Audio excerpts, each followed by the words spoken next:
우리가 죄 중에 큰 죄가 하나 있는데 그 죄가 뭐냐면은 무지의 죄입니다. 모르는 죄지요. 그게 무슨 말입니까? 제가 말하는 건 무조건 모른다는 게 아니라 하나님의 사랑을 모르는 죄라는 것입니다.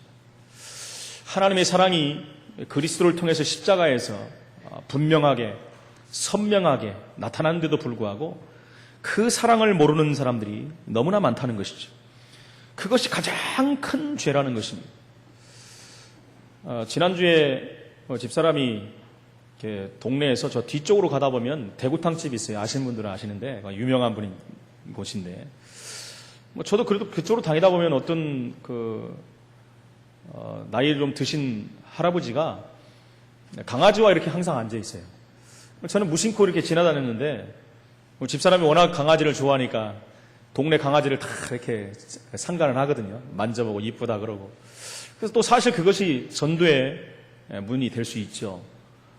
그런데 예배 때 그분을 모시고 온 거예요. 수예배 때인가. 그래서 어떻게 물어봤더니 조선족이시고 그분이 그 딸이 거기에서 뭐 일을 하고 있는데 아버지가 뭐 할 일은 없고 그래서 강아지랑 함께 거기서 시간을 이렇게 보내시는 것 같더라고요. 그래서 이제 교회 가자고 왔는데 문제는 교회에 온 게 문제가 아니라 그 아들이 뭐 난리가 났다고 합니다. 교회 가지 마라.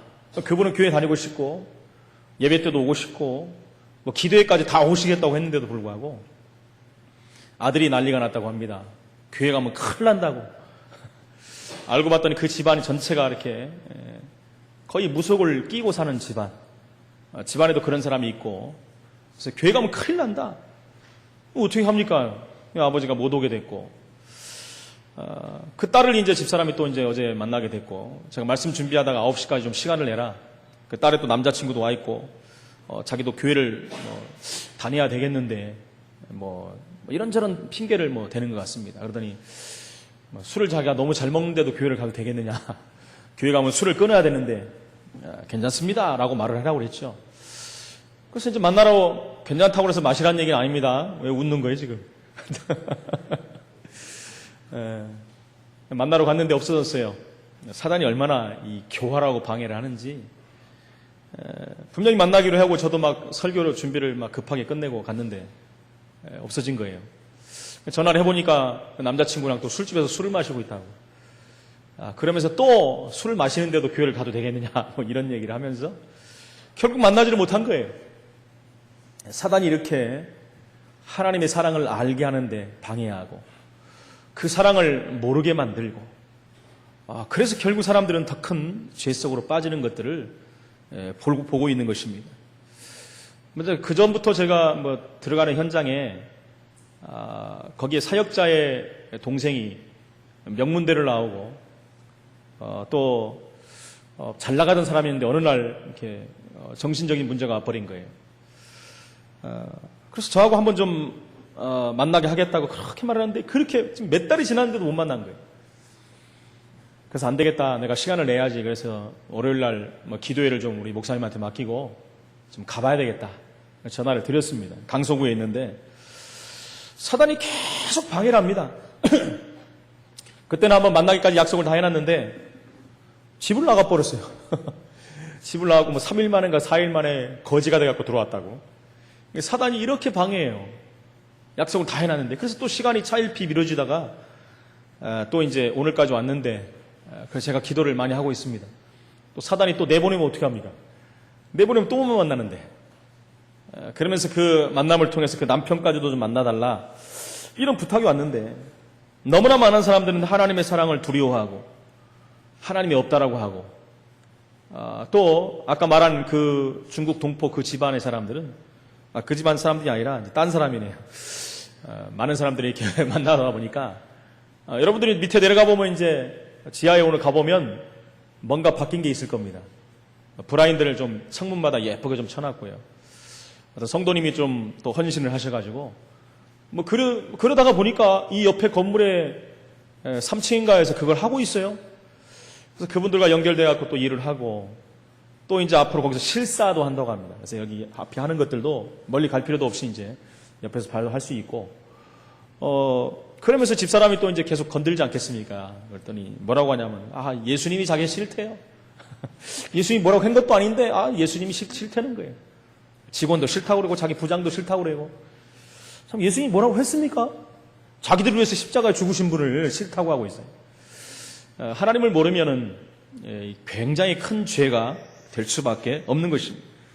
우리가 정말 복음을 알고 응답을 받는다면 우리 인생에 그만큼 큰 가치가 없는 것입니다. 저와 여러분은 가장 큰 축복 속에 들어와 있는 분들, 가장 큰 응답 속에 이미 들어온 것입니다. 기도 응답이 없는 게 아니라 이 안에 들어온 것은 우리가 기도 응답 속에서 사는 삶이 되고 있다는 것입니다. 그래서 우리는 오늘 첫 번째, 늘 감사해야 됩니다. 어느 정도 감사해야 돼요? 24시 감사가 돼야 돼요. 감사 정도가 아니라 24시 감사하면서 기도하는 자가 됩니다. 여러분, 신앙의 가장 높은 단계가 무슨 단계가 있습니까? 감사할 수 있는 단계예요. 사람들이 감사하지 못하는 것이 얼마나 힘든 일인지 모릅니다. 자꾸 사람들은 망각해요. 하나님의 은혜를 망각하고. 사람들 관계에도 그러지 않습니까? 시간이 지나면 자꾸 잊어버려요. 그 은혜를 잊어버리고 현실에 맞춰서 살다가 보니까 불평과 불만과 원망과 그러다 불신앙하는 그런 삶을 사는 것을 볼 수가 있는 것입니다. 어떤 문제와 환경 가운데서도 감사할 수 있는 그 부분이 우리가 회복돼야 될 줄로 믿습니다. 여러분, 그냥 기도하는 것이 아니라 24시간을 하나님 앞에 우리는 기도하는 사람이 돼야 됩니다.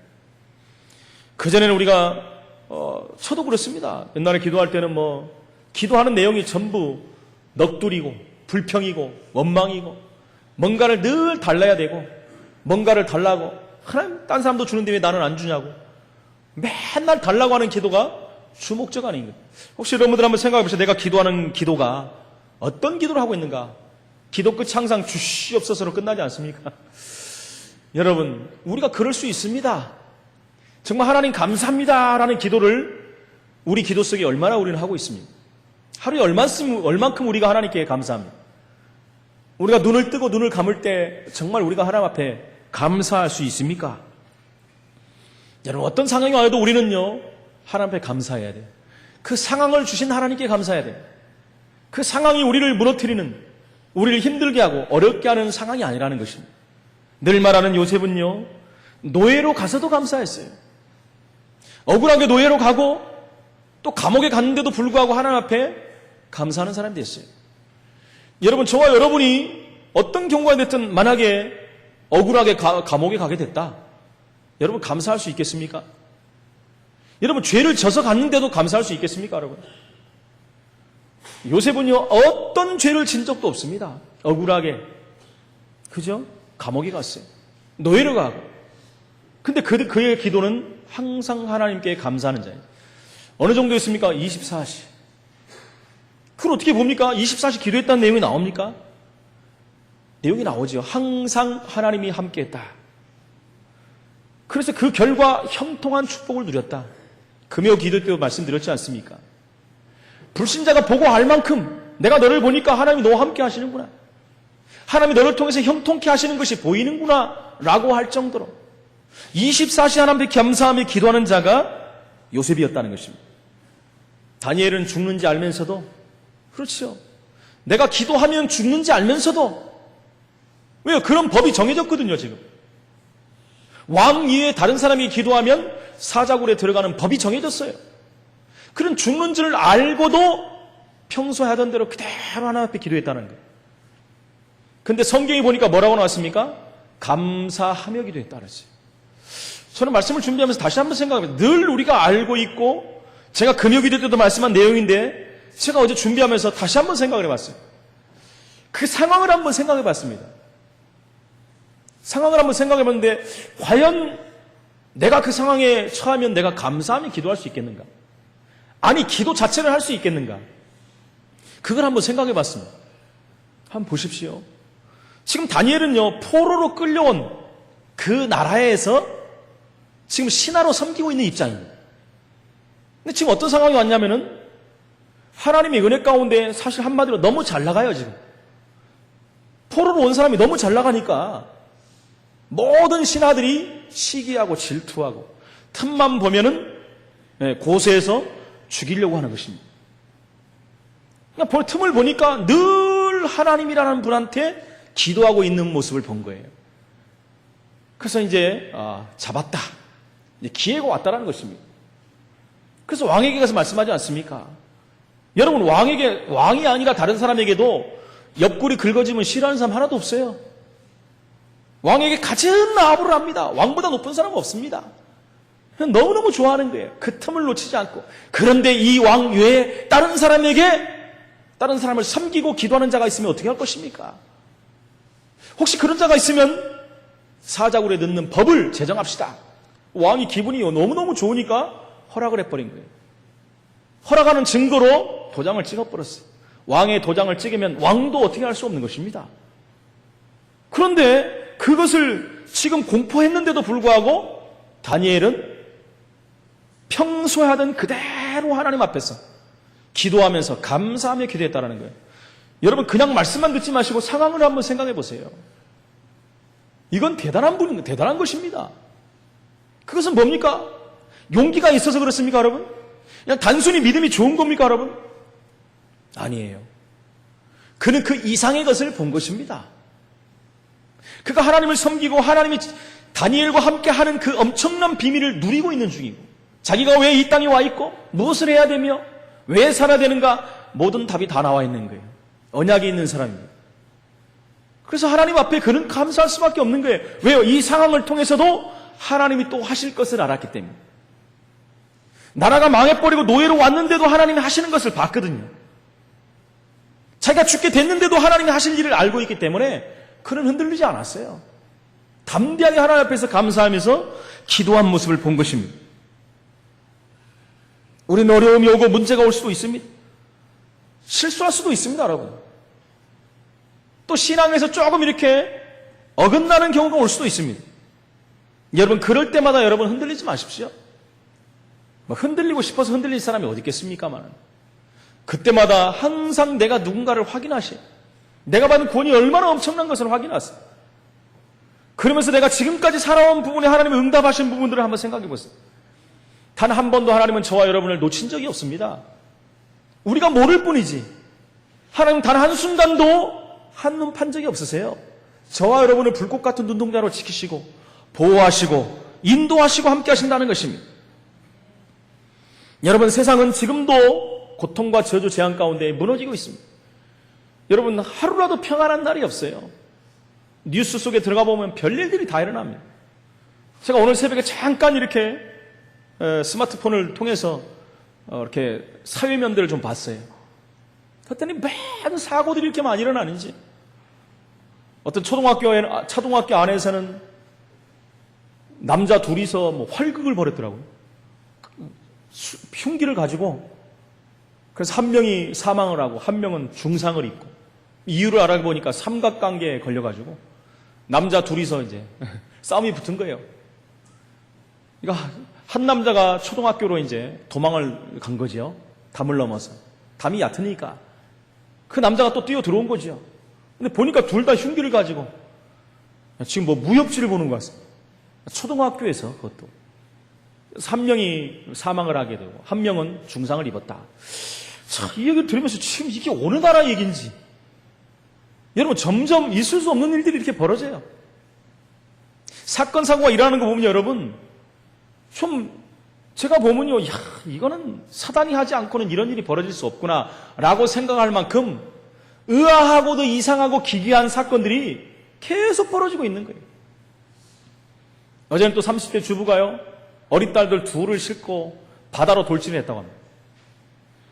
근데 천만다행인지 하나님의 계획인지 차가 안 나가더래요. 앞에 돌이 걸려가지고. 그냥 이제는 경찰 사람들이 신고를 해갖고 경찰이 왔는데도 문을 안 열고 계속 시동을 계속 엑셀레이터를 밟아대더라는 거예요. 그러니까 결국 이제 경찰들이 유리를 깨고 사람들을 거기서 구원해내고 병원에 입원시킨 거예요. 보니까 운전석에 약들이 잔뜩 있고 이미 여자분은 환각 상태에 빠져 있고 아이들은 겁에 질려 있고. 여러분, 그 아이들은 어떻게 되겠습니까? 죽으려면 혼자 죽지. 참, 그렇겠지요. 아이들이 앞날이 걱정되니까 같이 가자 했겠지요. 여러분, 이런 일들이 하루에도 수십 건씩 일어납니다, 여러분. 제가 잠깐 봤는데도 대여섯 건들이 올라와 있어요. 그런 것들이. 화가 나서 누구를 죽였느니, 화가 나서 뭐 자살을 했느니, 뭐 어떻게 됐니, 저렇게 했느니, 또 불을 질렀느니. 여러분, 시대가 너무너무 고통을 당하는 시대에 우리는 지금 살고 있다는 거예요. 성경에는 분명히 그것을 말하고 있습니다. 지금 세상은 12가지 재앙으로 다 무너져가고 있습니다. 창세기 3장으로 인하여 사단은요, 인간에게 계속해서 죄를 집어넣습니다. 하나님 만나지 못하는 죄악 가운데 빠지게 만듭니다. 그리고 운명과 사주팔자를 쫓게 만드는 거예요. 여러분, 지금 WCC가 부산에서 이루어지고 있는데 우리 하는 일들이 지금 그대로 일어나고 있습니다. 자기들은 아니다. 오직 예수 그리스도. 물론 김상환 목사님이 강단에서 예수 그리스도 얘기를 선포를 했어요. 기자들이 뭐 예수 그리스도 얘기했는데 왜 그러느냐. 근데 여러분, 그 주변에서 일어나는 일들을 보면 너무 지금도 우려가 됩니다. 우상적인 미신적인 행위들이 지금 그대로 이루어지고 있어요. 그래서 수많은 목사님들이 트위터에 지금 글을 막 올리고 있어요. 너무 걱정된다는 거예요. 이 나라 민족 교회가 너무나 걱정된다는 거예요. WCC가 끝나고 난 후에 영적인 파장은 이루 말할 수가 없을 텐데 이걸 어떻게 할 것인가? 한국의 수많은 교회들도 거기 참여해가지고 지금 뭣도 모르고, 더 중요한 건 뭐겠습니까, 여러분? 그 안에 속한 성도들은 뭐가 뭔지도 몰라요. 그런데 어떤 목사님이 그런 기고를 했더라. 장문의 기고를 한 내용을 제가 봤는데, 반대하는 사람들이 지금 반대 입장에 있는 교단들이 한 3,000명에서 5,000명 모여가지고 반대 시위를 하고 있거든요. 부산에서. 그 앞에서. 근데 그 피켓을 들고 외치고 매스컴에서도 계속 나오는데 이제 그 교단에 속한 성도들도 그걸 볼 것이 아니냐. 그러면 그 성도들이 굉장히 많은 타격을 받을 것이 아니냐. 그걸 보고 진짜 완전히 아이러니한 상황에 빠져버리는 거예요. 그게 무슨 상황인지 모르고, 그러면 여러분, 우리가 알기에는 그렇게 되면은 뭐 우리 말로 생각하면 그 교회를 나와서 복음 있는 교회로 가면 간단한데, 그분들이 교회에 대한 염증을 느낄 것이고, 복음이 없는 사람들은 그러면 또 교회를 떠날 것인데, 그렇지 않아도 교인들이 줄어들고 있고 전도가 안 되는데, 여러분, 이 모습들이 지금 전 세계 또 전국에 있는 국민들, 믿지 않는 사람들에게 거의 생방송 되다시피 하는데 그 부분을 우려하더라고요. 저도 얼마나 우려가 되는지 모릅니다, 여러분.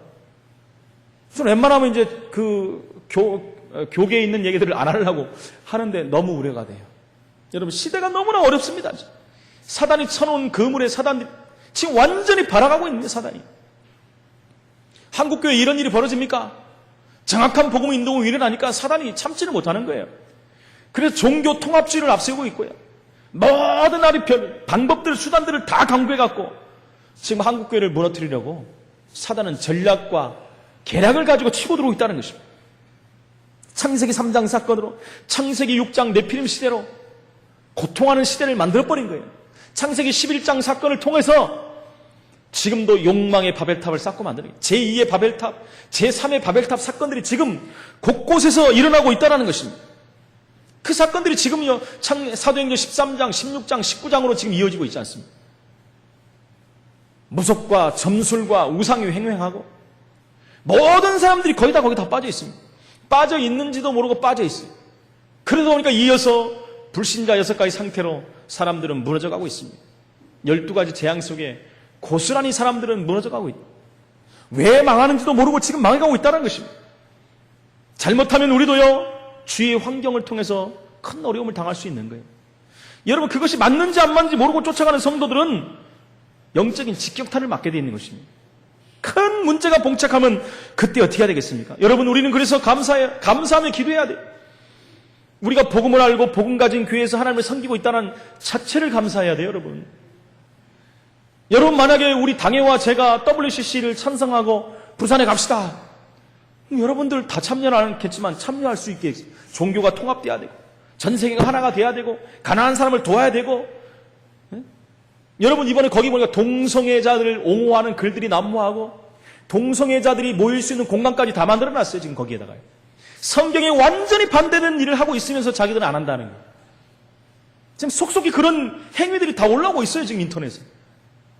제가 여러분들한테 말했잖아요. 저는 끝까지 봐야 된다, 기대를 해봐야 된다 하는데 저의 기대가 완전히 무너지고 있어요. 지금 너무나도 안타까운 일들이 지금 벌어지고 있다는 거예요. 그래서 우리도 WCC를 하러 갑시다 하면 여러분들 어떻게 하겠습니까? 그곳에서 그것이 맞다라고 쫓아가고 그것을 동조하고 그 후에 우리 렘넌트들은 어떻게 될 것입니까? 안타까운 일입니다. 그래서 우리는 기도해야 돼요.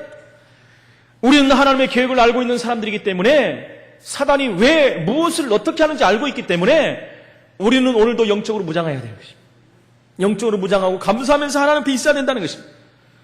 우리가 복음 가진 자가 확실하다면 우리는 조금만 일해도 원망하면 안 돼요.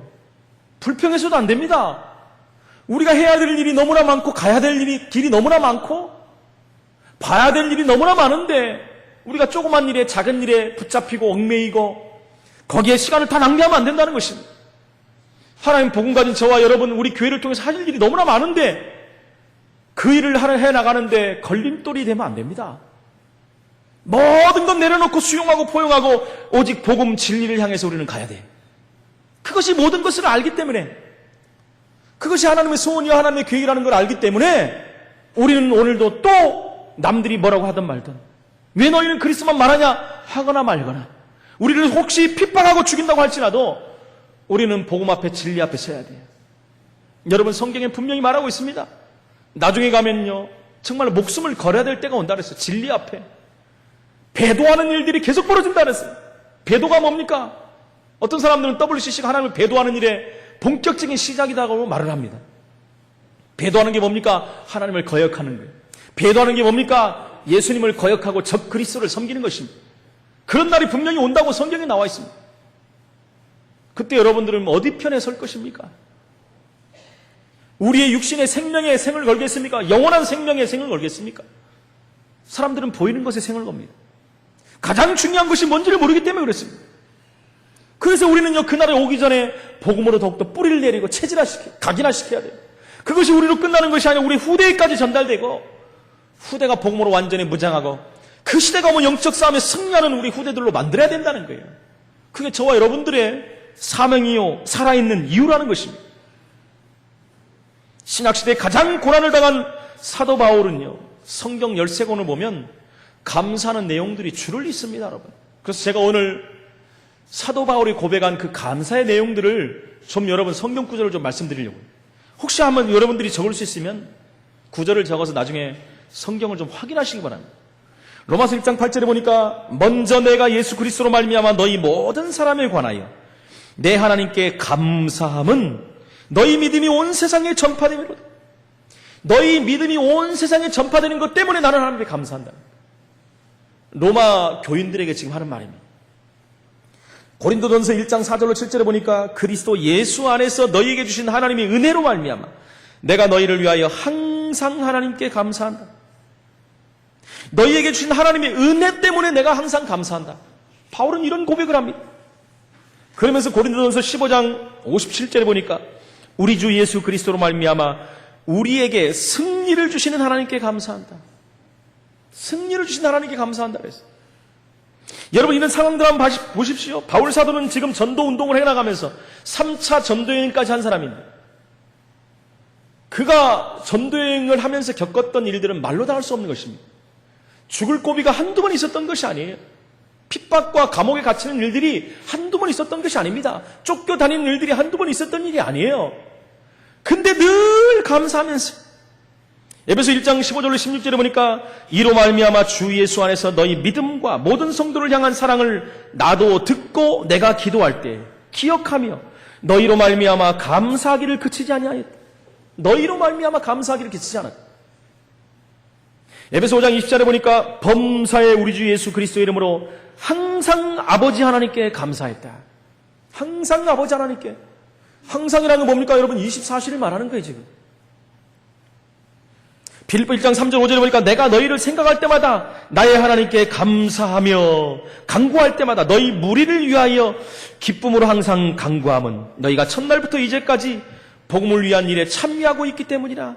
너희가 복음 받은 그때부터 지금까지 복음을 위해서 쓰임받고 있기 때문에 나는 하나님 아버지께 감사한다 그랬어요. 빌립보 4장 6절에 보니까 아무것도 염려하지 말고 다만 모든 일에 기도와 간구로 너희 구할 것을 감사함으로 하나님께 아뢰라. 아무것도 염려하지 말래요.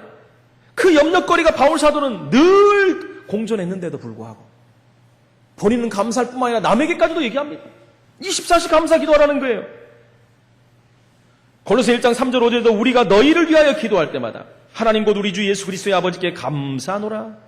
골로새 4장 2절에 보니까 기도를 계속하고 기도에 감사함으로 깨어있으라. 기도를 계속하라는 것입니다, 여러분. 데살로니가전서 1장 2절로 4절에 보니까 우리가 너희 모두로 말미암아 항상 하나님께 감사하며 기도할 때마다 너희를 기억하면 너희의 믿음의 역사와 사랑의 수고, 우리 주 예수 그리스도에 대한 소망의 인내를 우리 하나님 아버지 앞에서 끊임없이 기억합니다. 바울사도 기도를 보십시오. 끊임없이 기도하고 항상 감사라는 내용이 나옵니다. 여러분, 우리가 항상 감사할 이유가 있습니까, 여러분? 이유를 찾아내야 돼요. 여러분, 우리 조그만 일에도 우리는 불평하고 원망하지 않습니까? 여러분, 감사하는 사람은 늘 감사합니다. 우리 입으로 범하면 안 돼요. 입으로도 우리는 매일 그러잖아요. 죽는 날이 얼마나 많은지 몰라요. 죽을 일이. 배고파 죽겠다. 시간 없어 죽겠다. 더워서 죽겠다. 추워서 죽겠다. 얼마 전에까지 더워서 죽겠는데 이제 추워서 죽겠다. 신경질 나서 죽겠다. 열받아 죽겠다. 비가 오니까 짜증나서 죽겠다. 막 이래서 죽겠고 저래서 죽겠고. 우리는 하루에도 수십 번씩 죽습니다, 여러분. 근데 어떤 분들은요, 그걸 전부요 감사로 바꿔요. 배고파서 살겠네. 배고파서 사는 건 아니지만 입술로라도 우리는 그렇게 고백해야 돼요. 어떤 경우에도 여러분 일주일 동안 한번 우리가 실천을 한번 해봐야 돼요. 모든 상황을 놓고 한번 감사하시기 바랍니다. 이것 때문에 감사하다. 이 상황도 하나님이 허락하신 것이 아닌가. 이 문제도 하나님이 허락하신 게 아닌가. 우리 자녀에게 있는 문제도 하나님이 허락하신 게 아닌가. 하나님이 하실 일이 있기 때문에 주신 것이 아닌가. 전부 한번 감사로 바꿔보시기 바랍니다. 그러면요, 여러분 한 10년은 젊어지실 것입니다. 말씀드렸잖아요. 감사할 때 우리 몸의 엔돌핀이 초극대화 된다 그랬어요. 감사할 때입니다, 여러분. 진짜 감사하셔가지고 다음 주에 10년씩 젊어져서 오시기를 축원을 드립니다. 예, 정말 10년씩 젊어지시면 한턱 내시기 바랍니다. 데살로니가전서 2장 13절에 보니까 하나님 앞에 또한 감사한 것은 여러분이 우리가 전한 복음을 사람의 말로 생각하지 않고 하나님의 말씀으로 받아들인 것 때문에 사람의 말로 받지 않고 하나님의 말로 받았다는 거예요. 여러분, 그건 하나님의 역사하심이 있었다는 거 아닙니까? 그러니까 자기는 감사할 수밖에 없는 거예요. 데살로니가전서 5장 18절에 범사에 감사, 모든 일에 감사, 심지어 우리가 실패한 것, 감사하지 않을 것까지도 감사라는 것입니다. 데살로니가후서 1장 3절에 보니까 형제들아 우리가 너희를 위하여 항상 하나님께 감사할지니 이것은 당연한 것이다. 당연함. 왜 당연하냐? 너희의 믿음이 더욱 자라고 너희가 다 각기 서로 사랑함이 풍성하기 때문에 나는 감사할 수밖에 없다. 디모데전서 1장 12절에 보니까 나를 능하게 하신 그리스도 예수 우리 주께 내가 감사함은 나를 충성되이 여겨 내게 직분을 맡기셨다. 여러분, 내게 맡긴 직분, 나는 연약하고 부족한 내게 직분 맡긴 것 때문에 감사했다 그랬어요. 그렇죠. 이 부족하고 연약한 나에게 목사의 직분을 감당케 하신 하나님께 감사. 저는 가끔 생각합니다. 내가 그 부족하고 연약하고 모자란 사람을 이 목사의 직분을 주셔서 이렇게 전도운동하고 목사 일을 하게 된다는 게 저는 얼마나 감사한지 몰라요. 집사람과 제가 하나님의 참 소명을 받을 때 제가 한번 생각해 봤어요. 또 둘이서 얼마나 기뻤는지 몰라요. 감사하고 하나님 나 같은 것이 어떻게 목사가 될 수 있습니까? 진짜 눈물 나오더라고요. 저는 그전까지 그랬어요. 목사는 아무나 하는 게 아니고 목사는 진짜 대단한 분들이 하는 거고 진짜 사회적으로나 지식적으로나 어떤 분은 최고의 사람들이 하는 것이다 생각했는데 하나님이 글쎄 저를 부르는 거예요.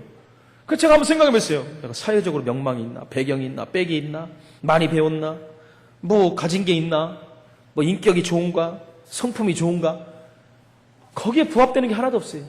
신경질 많고 열 많이 받고 그 전에 술 많이 마시고 담배 많이 피고 싸움 많이 하고 안 좋은 것만 되게 무지 많은데 제가 그래서 하나님 이런 종이 이런 자가 어떻게 하나님을 할 수 있습니까? 하나님이 우리에게 마음속에 음성을 주십니다. 내가 너를 쓰겠다. 여러분, 그럼 끝난 게 아닙니까? 너무너무 부족하고 연약해서 저는 그것도 깨닫지 못하고 또 확인하러 갔어요. 제가 하나님 내가 어떻게 합니까? 나는 여기에 대한 확신이 없습니다. 내 자신을 보니까. 그래서 제가 일주일 동안 금식하며 기도한 게 아닙니까? 하나님 정말 내가 주의 종이 되는 게 맞다면 죄송한 말이지만 여러분 그 당시까지 제가 술, 담배를 못 끊었거든요. 사에 있을 때 그대로 하루에 새가 하루 한 병. 죄송합니다. 참, 이런 말 하면 안 되는데. 참. 누구 말을 해요, 그러면. 이 부분에 하나님 증거를 아니, 제가 교회 다니면서 안 끊으려고 노력 안 하는 게 아니에요. 안 끊으신 거 어떻게 합니까? 네? 그게 제가 학교 다닐 때부터 하는 건데. 다 얘기하네, 또. 이런 얘기 그만하려고 하는데, 자꾸 우리 집사람이 하지 말래요, 좀 그런 얘기.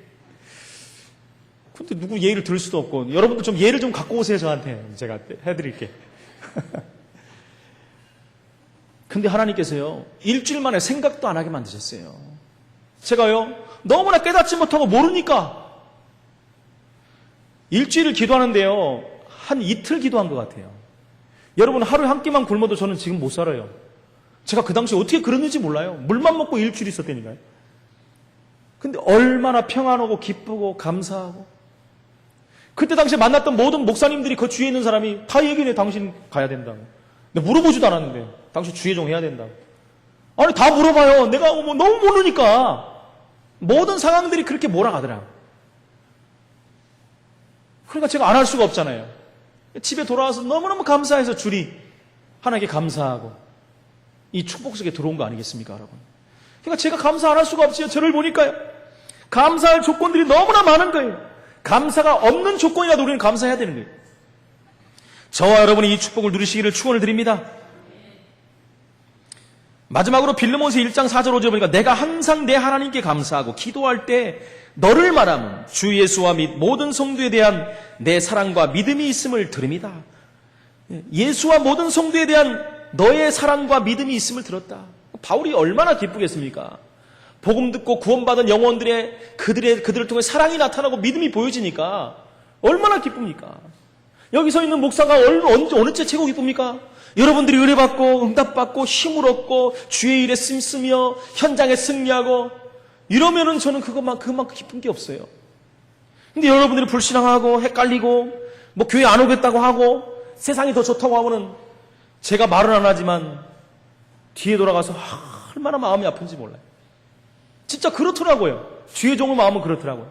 한 명도 빠짐없이 모든 성도가 정말 예배에 승리하고 하나님께 영광을 돌리고. 그래서 저는요 1, 2부 예배 다 드리고 나면요 집에 가면 나도 모르게 아온 분들이 다 생각이 나요. 희한하지 않으면 그런 은혜를 주셨어요. 누가 알았는지 다 알아요. 제가 누가 알았는지 이렇게 보는 게 아니에요. 절대 안 봅니다. 근데 누가 알았는지를 다 알게 해요. 그럼 얼마나 궁금합니까? 주의 종이 우리 집사님이 왜 안 오셨을까? 우리 세 가족은 어디로 샜을까?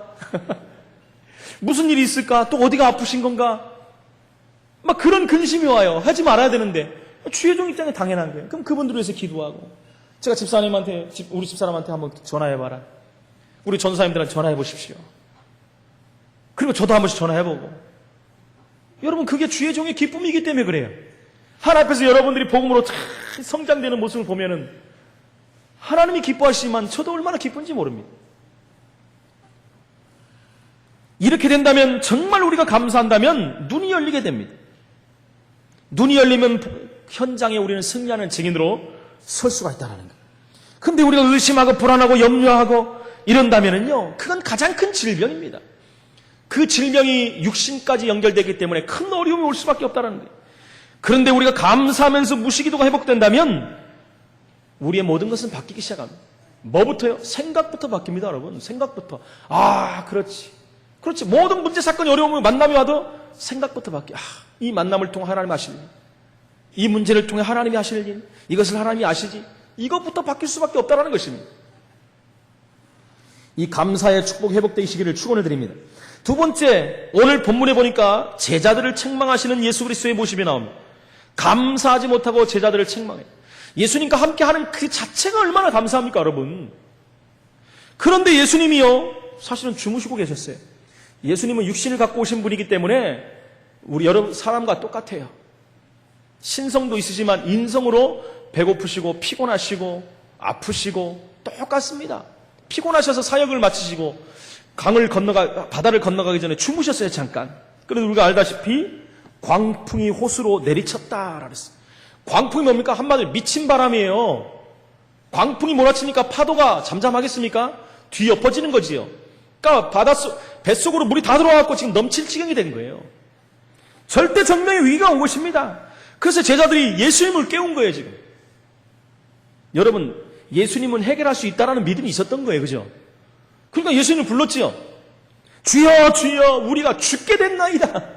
불신앙으로 들어가는 겁니다, 이제 곧바로. 그렇죠? 우리가 죽게 되었다는 거예요. 예수님이 누군데요, 지금? 일반 사람들도 두려워하지만 우리 믿는 사람까지 두려워하면 안 됩니다, 여러분. 시대가 흘러가는 것을 보면서 각종 문제들, 사건, 여건들이 오는 걸 보면서 똑같은 근심 걱정 가지면 안 돼요. 우리는 어떤 근심 걱정하냐? 복음이 없음을 걱정해야 돼요. 그분들에게 복음이 전달되지 않고 막혀 있음을 우리는 근심하고 걱정해야 돼요. 똑같이 와, 큰일 났다. 후쿠시마 사건 때문에 혹시 우리 식단에 생선이 올라오는 게 아닌가? 그 생선이? 이런 근심 걱정만 하는 사람들 많아요. 세상 사람 그 근심 걱정 때문에 횟집이 다 문을 닫고 있고 생선가게가 다 문을 닫는 이런 일들이 지금 벌어지고 있지 않습니까? 살다 보면 누구에게나 오는 이런 일들, 갈릴리 호수에 풍랑이 일어나는 일 같이 우리가 예수 믿고 예수님과 함께 우리 속에 예수님이 계신데도 불구하고 이런 풍랑이 일어나는 일들이 올 때 여러분, 우리는 어떻게 할 것입니까? 우리는 불신자보다 못한 믿음이 적은 신자가 되면 안 됩니다. 구원 못 받은 자보다 겁 많고 의심 많고 염려하고 근심 있는 사람이 되면 안 된다는 것입니다. 우리는 정말 하나님이 우리와 함께 하시고 그리스도가 우리와 함께 하시며 성령이 우리와 함께 하신다는 비밀이 확인된다면 우리는 감사하면서 그 문제에 대한 더 큰 계획을 발견할 수 있겠지. 그들은 그리스도를 모시고 지금 두려워하고 있습니다. 그렇죠? 제자들에게 예수님이 뭐라고 합니까? 이르시되 너희 믿음이 있느냐? 너희 믿음이 어디 있느냐 도대체? 너희가 보지 못했느냐? 지금 그거 말씀하는 거예요. 그 전장에 씨 뿌리는 비유도 나오잖아요. 얼마 전에. 씨 뿌리는 비유. 정말 이들이 복음만 있다면 100배의 결실을 맺는다고까지 말씀했는데 그 믿음이 다 없어져 버렸어요. 겨자씨만한 믿음 하나 가지고도 어마어마한 증거를 본다고 했는데 그만한 믿음도 없어져 버린 거예요. 예수님이 옆에 있는데도 지금 단지 주무시고 있는데 바람이 불었다는 거 하나 때문에 그들의 믿음이 다 흔들려 버리는 거예요. 마태복음 7장에 나온 과부의 죽은 아들까지 살리신 분인데 백부장의 하인을 가지도 않고 고치신 분인데 누구도 고칠 수 없는 손 마른 자를 치유하고 문둥병자를 고치시고 중풍병자를 고치신 분인데 귀신을 쫓아내신 분인데 그리스도를 모셔놓고도 그분이 누군지를 모르는 거예요. 불가능을 가능케 하시는 하나님이십니다. 한계를 넘으시는 분이십니다. 생사화복을 주장하시는 분이십니다. 그분을 지금 모르고 있다는 거예요. 모셔놓고도 몰라요. 그분과 함께 하면서도 그분이 누군지도 몰라요. 예수를 믿는데도 예수가 누군지 모르고 사는 믿는 신앙인들이 지금 얼마나 많습니까, 여러분? 그리스도를 만나놓고 그의 신분을 망각해버렸어요. 여러분, 오늘 말씀해 보니까 뭐라고 합니까? 제자들이 25절 맨 마지막에 그들이 두려워하고 놀랍게 여겨 서로 말하되 그가 누구이기에 바람과 물을 명하며 순종하는가 하더라. 예수님이 속이 터지실 거예요. 터질 리는 없겠지만. 이 사람이 누군데 지금 이런 일이 벌어진가요? 예수님이 지금 다 보여줬는데 지금. 그거 누가 하는 소리였죠? 바리새인들이 하는 얘기 있잖아요. 근데 지금 제자들 입에서 나온 얘기. 아니 이분이 누군데 바람과 바다가 잠잠케 되느냐 이거. 진짜 예수님이 속이 터질 거예요. 그렇지 않습니까? 혹시 우리가 여러분 안 그렇습니까? 응답 받아놓고 예수님이 누군데 내게 이런 응답을 줬냐 놀래가지고 그리스도 만난 자의 신분을 망각한 겁니다. 그럼 예수는 누구십니까? 그가 누구에게 세 번째 예수 그리스도는 누구십니까? 번호를 말해달라고 해서 제가 그냥 넘어가려다가 세 번째 바람과 물을 명함에 순종합니까? 그분은 전 세계에 가장 큰 영향을 입으셨고 누구보다 훌륭한 일을 하신 분입니다. 그죠? 그는 그리스도의 직분으로 이 땅에 오신 분입니다. 인생의 근본 문제를 완전히 십자가에서 해결하신 분이에요. 여러분, 우리는 오직 예수 그리스도를 말한다 해놓고 여러분 말하면 뭐합니까? 다른 거 다 갖다 놓고 우상 세워놓고 그 행위를 하고 있는데 그러놓고 자기들은 그래. 모든 지금 매스컴들 기독교 언론들도 다 동참하고 있어요. 안 하려고 하는데 자꾸 나오네. 신경질 나니까. 어떤 지금 신문이나 기독교 단체에서도 그거를요 올바르게 조명하는 데가 없어요. 큰일 났다는 거예요. 큰일 났어요. 세상 언론과 다를 게 뭐가 있겠습니까? 그래서 지금 RUTC를 우리는 위해서 기도해야 돼요. RUTC 방송국을 위해서. 올바른 복음만 말하는 방송국의 축복을 누릴 수 있도록 우리는 기도해야 됩니다. 인생 근본 문제 해결자로 오신 그리스도, 하나님 만나는 길을 완전히 여신 선지자, 죄와 죄에서 완전히 우리 해방시키신 제사장, 사단의 세력을 완전히 멸하신 왕 되신 그리스도. 그는 창조주십니다. 그는 전능자세요. 천하 만물을 지금도 주관하시는 주관자예요. 그분이 우리의 아버지십니다. 전능자 하나님 아버지 앞에 우리는 서야 돼요. 그 이름으로 모든 것이 변화되게 되어 있습니다. 그 이름이 들어가면 개인이 변화되고, 가정이 변화되고, 지역과 민족이 살아나고, 세계가 살아나는 것입니다. 이 그리스도를 만난 바울의 고백을 들어보십시오. 제가 안 하려고 해도 계속 말합니다. 이거 너무 중요해서. 그리스도를 아는 지식이 가장 고상하다 그랬어요. 가장 지식인이었던 지금 바울이 고백합니다. 바울은 어떤 지식을 가진 분입니까? 모든 로마의 지식, 헬라 지식 다 습득한 사람이에요. 최고의 대학에서 공부한 사람이에요. 그 입으로 그리스도를 아는 지식이 가장 고상했고, 내가 가진 모든 것을 그리스도로 얻고 나니까 배설물도 안 된다는 거예요. 바울이 가진 게 얼마나 많은데요. 그 지위와 명성과 배경과 학벌, 완벽한 사람이었어요. 그는 세 가지 시민권까지 다 갖고 있는 사람이에요. 그래서 자기는 이제 지금부터 그리스도께 발견되기 위함이다 그랬어요. 세상에 발견되고 높은 사람에게 발견되는 게 아니라 하나님께 발견되기 위함이라 그랬어요. 그래서 나는 이제 그리스도께 잡힌받은 그것을 잡으려고 달려간다. 표대를 향하여 부르심을 상하여, 위에서 부르신 부름의 상을 향해서 나는 달려간다 그랬어요. 인생이 바뀌어버렸어요. 왜요? 그리스도가 누군지를 알았어요. 그 그리스도를 만나버렸어요. 그래서 우리의 시민권은 하늘에 있다는 거예요. 세상 시민권, 세상 배경이 문제가 아니라 우리의 시민권, 우리의 배경이 하늘에 있다는 걸 알았어요. 그분이 누구냐? 만물을 복종케 하시는 자라 그랬어요. 그리스도를 만나고 바울의 삶이 이렇게 변했다는 것입니다. 골로새 2장 2절 3절에 그 안에는 지혜와 지식의 모든 보화가 감추어 있느니라. 마태복음 28장 18절에 보니까 하늘과 땅의 모든 권세를 그분이 가지고 계시다 그랬어요. 그렇죠. 하늘에 있는 것이나 땅에 있는 모든 것을 예수님 마음대로 할 수 있는 권세가 있다는 것입니다. 빌립보 2장 9절 11절에 보니까 모든 이름에 뛰어난 이름이, 하늘과 땅과 땅 아래에 있는 자들 모든 무릎이 그 예수 이름 앞에 꿇는다 그랬습니다. 모든 입이 예수를 그리스도로 주라, 그리스도를 주라 시인하는 날이 온다 그랬습니다. 여러분, 나중에 가서 사람들이 후회할 날이 옵니다. 이제. 정말 그분이 맞네, 이런 날이 온다는 겁니다. 그래서 마태복음 11장 28절에 수고하고 무거운 짐진 자들아 다 내게로 오라, 내가 너희를 쉬게 하리라고 말씀합니다. 결론적으로 말씀드린다. 믿기만 하면 역사가 일어납니다. 그랬어요. 누굴 믿어요? 예수를, 그리스도로 믿기만 하면 역사가 일어납니다. 데살로니가전서 1장 3절에 보니까 믿음 때문에 역사가 일어난다 그랬어요. 여러분, 히브리서 11장 6절에 보니까 믿음이 없이는 하나님을 기쁘시게 할 수가 없고 하나님의 상급을 받을 수가 없다 그랬어요. 무슨 믿음입니까? 우리가 구원 얻는 믿음을 말합니다. 예수가 그리스도임을 믿고 영접하는 자는 하나님의 자녀가 되는 권세를 주신다 그랬어요. 마가복음 10장 52절에 보니까 소경 바디메오가 다윗의 자손 예수여 나를 불쌍히 여기셔서 뭐라고 합니까? 내 믿음이 너를 구원하였느니라. 나를 불쌍히 여기셔서 했는데 내 믿음이 너를 구원하느니라. 소경이 눈을 뜨는 기적이 일어납니다. 그 믿음 때문에. 누가복음 5장 20절에 보니까 중풍병자를 침상에 메고 온 친구들의 믿음입니다. 너무나 사람이 많아서 예수님께 들어갈 수가 없는데 지붕을 뚫고 들어간 거예요. 예수님께서 그들의 믿음을 보시고 뭐합니까? 이르시되 이 사람아 내 죄사함을 받았느니라. 죄사함 받았다는 것은 구원을 받았다는 것입니다. 누가복음 8장 48절에 보니까 12해 혈루증을 앓는 여인이 예수님의 옷자락만 만져도 치유될 수 있다는 믿음을 가지고 예수님 옷자락을 만졌어요. 예수님이 뭐라고 합니까? 누가 나를 만졌느냐? 내 능력이 나갔다. 제자들이 뭐니까 아무도 안 만졌는데요? 아니다. 누가 만져서 능력이 나갔느니라. 사람이 많아서 밀쳐져갖고 닿지요. 베드로 좀 보십시오, 여러분. 그때 혈루증 여인이 두려워 떨면서 내가 만졌나이다. 이미 만지는 순간에 치유가 돼버렸어요. 예수님 뭐라고 하니까 그리고 나서 따라 내 믿음이 너를 구원하였느니라.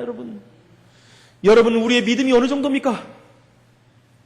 누가복음 8장 50절에 회당장 야이로를 만나러 가는 길에 12의 혈루증 앓는 여인을 만난 겁니다. 그리고 야이로의 딸 뭐라고 했습니까? 두려워하지 말고 믿기만 하라. 그리하면 네 딸이 구원을 얻을 것이니라. 여러분, 다른 말이 없어요. 믿어라는 거예요. 믿어라는 거. 근데 이 믿음이 없어서 사람들은 하나님을 기쁘시게 할 수가 없고, 믿음이 없어서 구원을 받지는 못하고, 믿음이 없어서 하나님의 능력을 체험하지 못한다는 거예요. 우리는 영적 사실을 믿는 믿음이 있어야 됩니다. 기도할 때마다, 예수 이름 부를 때마다 성령이 역사한다는 사실. 성령 역사하면 천국 천사가 동원되고 흑암 세력이 결박되고 하나님 나라가 임하며 전도의 문이 열린다는, 여러분, 이 영적 사실을 믿는 믿음이 있어야 돼요. 우리가 기도할 때 안 보이지만 어마어마한 일들이 벌어진다는 것입니다. 우리는 하나님의 능력을 믿는 믿음이 있어야 돼요.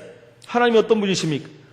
그분은 못하시는 일이 없고 못하시는 것이 없고 안 계시는 것이 없는 전능자 하나님이세요. 그분의 능력을 믿으시기 바랍니다. 우리 아버지의 능력을 믿으시기 바랍니다. 그분은 우리 아버지예요. 아빠, 아버지라고 부르라고 그랬습니다. 믿으면 역사가 일어나는데 믿음이 없어서 제자들이 떨고 있는 것입니다. 여러분, 우리의 믿음을 통해서 하나님께 최고의 영광을 돌리고 정말 우리의 감사가 모든 것을 변화시키는 귀한 응답의 시간들이 되시기를 예수 이름으로 축원을 드립니다. 살아계신 하나님, 은혜를 감사합니다. 바람과 물결을 잔잔케 하시는 예수 그리스도, 하나님, 우리 인생 가운데 복음 안에 있으면서도 세상 풍랑과 문제 앞에 우리가 흔들리는 일이 얼마나 많습니까? 우리가 흔들리지만 주님은 흔들리지 않고, 우리가 헷갈려도 주님은 헷갈리지 아니하시고, 우리가 주님을 떠난 것 같은데 주님은 우리를 떠나지 아니하시고, 지금도 우리와 함께 하시며 우리를 통하여 영광을 받으시고 우리의 믿음을 통하여 역사하신 하나님께 감사를 드립니다. 한 주간 정말 이 사실을 감사하며 믿음의 증인으로서 하나님의 역사를 이루는 귀한 시간들이 될 수 있도록 성령으로 역사하여 주옵소서. 주 예수 그리스도 이름으로 기도합나이다. 아멘.